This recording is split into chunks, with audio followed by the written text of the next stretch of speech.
It was 1590. Governor John White finally returned. He hoped to find his family and his colony, but as he stepped ashore, he found only ruins. Approaching Roanoke Island, he expected a joyful reunion with his daughter, his infant granddaughter, and the 115 English settlers he had left behind. Instead, he stepped off the boat into total silence. No voices calling from the shore, no sentries on duty, and no smoke rising from cooking fires. To understand the pressures that led to this abandonment, we have to look at the mission's original intent. In 1587, Queen Elizabeth I and Sir Walter Raleigh shifted their strategy. They sent families to build a self-sustaining English community in the New World, rather than a temporary military outpost. Looking at this 16th century map of the Virginia and Croatoan coasts, you can see the appeal of Roanoke Island. It sits tucked behind a barrier of outer islands, offering a sheltered waterway that was easily defensible, but entirely remote from major Atlantic trade routes. The settlers who landed in this isolated spot were civilians. Among them was White's own daughter, who gave birth to Virginia Dare shortly after arrival. As the first English child born in the Americas, her presence underscored their commitment to a permanent colony. However, the environment proved resistant to English farming methods. Initial crop yields failed, rations dwindled, and the colony soon reached a point where self-sufficiency was impossible. This contemporary drawing shows the neighboring Croatoan village. Notice the highly organized agriculture and permanent dwellings. The colonists were dependent on trading with these established societies, but local relations were increasingly unpredictable, cutting off a vital secondary food supply. Faced with failing crops and local hostility, the colony reached a breaking point. They instructed Governor John White to sail back across the Atlantic to secure an emergency lifeline of food and equipment. In late 1587, White agreed to make the voyage. Leaving his family behind was a massive personal risk, but he expected to return with a fully supplied rescue fleet within a matter of months. He arrived in England at a disastrous moment.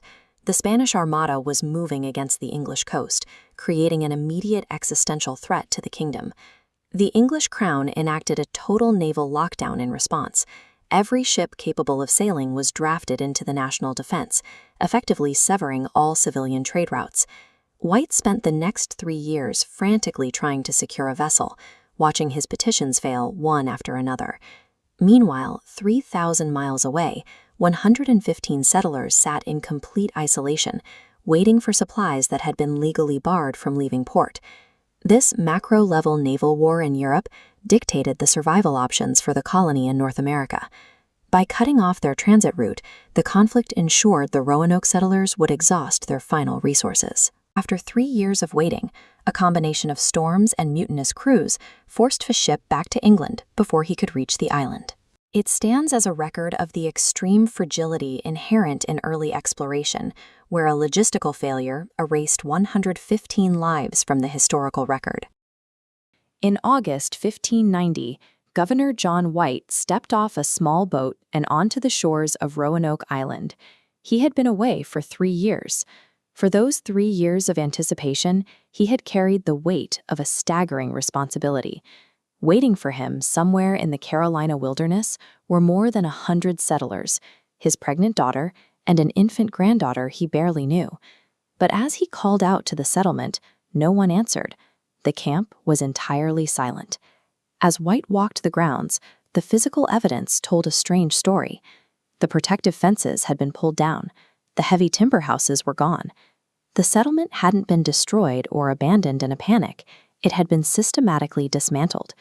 There were no bodies, no disturbed earth to indicate mass graves, no signs of burnt wood, scattered belongings, or battle damage.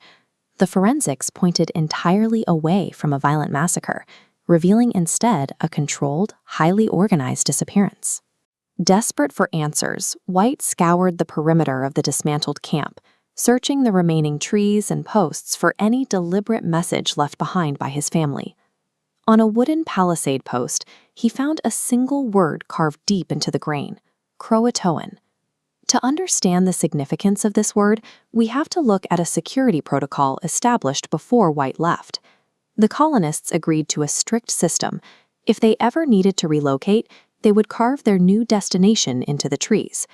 If they were under attack or forced to flee against their will, they would carve a Maltese cross above the name.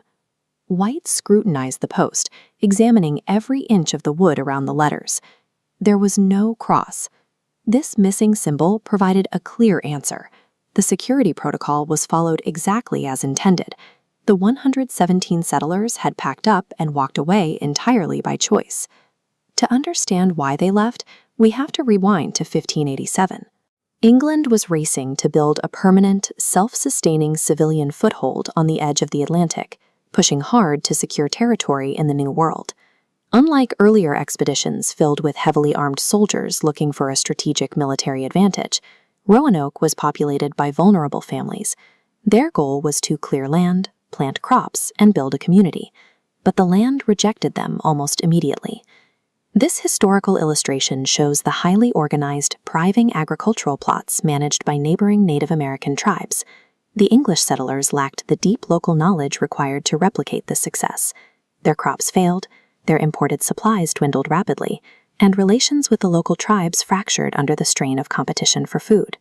Facing starvation, the colonists pleaded with Governor White to sail back across the Atlantic and secure emergency relief. Leaving his family in such a precarious position was agonizing, but it was their only viable option. The colony's survival depended entirely on White's ability to return with food before the winter stores ran dry. He was leaving behind a family on the brink of starvation. When White set sail for London, his timeline was aggressive. He expected to secure provisions and return to Roanoke within a few short months. But as he arrived in England, a massive geopolitical crisis intercepted him. The Spanish Armada was massing its fleet, preparing to launch a full-scale invasion of the English coast. In response, Queen Elizabeth issued a strict naval mandate. Every available civilian ship was immediately frozen in port and drafted for the kingdom's defense. White was trapped. Months bled into years. For 36 continuous months, the settlers of Roanoke existed in total isolation, cut off entirely from global communication, trade, or rescue. That geopolitical freeze created a devastating blind spot. During those 3 unrecorded years, the colony exhausted its options, and the entire population quietly vanished into the wilderness. Standing in the empty camp in 1590, White immediately formed a survival hypothesis. The word Croatoan referred to a nearby island inhabited by a friendly Native American tribe. He believed the starving colonists had simply relocated there to assimilate and survive. He ordered his men to sail for the island, but the Atlantic coast is notoriously volatile. A severe storm soon hammered the expedition, violently damaging the rigging and anchoring gear of their fragile ships. Out of supplies and facing mutiny, the captain refused to go further. White was forced to abandon the search forever. Without White's rescue, modern historians suspect a second hypothesis. The starving colony realized they were too large to sustain in one place.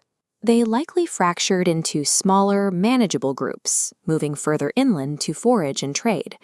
We know this because of the physical trail left behind. Look closely at these 16th-century clay vessels and tools, recently unearthed by archaeologists on Hatteras Island. They serve as tangible proof of English material culture, moving geographically away from the original Roanoke site. These artifacts strongly suggest the colonists didn't die in a single tragic event. Instead, they packed their essential tools and migrated, scattering into the landscape in ways that historical records simply failed to track. Today, the search has moved far beyond historical guesswork. The investigation into Roanoke has evolved into an advanced, multidisciplinary scientific operation. Researchers are currently deploying ground-penetrating radar across the Carolina woods, scanning the earth and running extensive DNA analysis on local populations to find genetic traces of the missing families. Yet, the most frustrating aspect of this case remains intact. Despite 4 centuries of searching and the deployment of cutting-edge technology, investigators have never unearthed a single confirmed grave, nor a scrap of written record from the 117 people who walked away. The Lost Colony of Roanoke endures as a chilling reality check. It proves that despite our modern tools, time and nature still possess the power to erase a community entirely, keeping America's oldest cold case locked away in the soil. Love mysterious disappearances? Then subscribe to Beyond Archive, and let's uncover the world's greatest unsolved mysteries.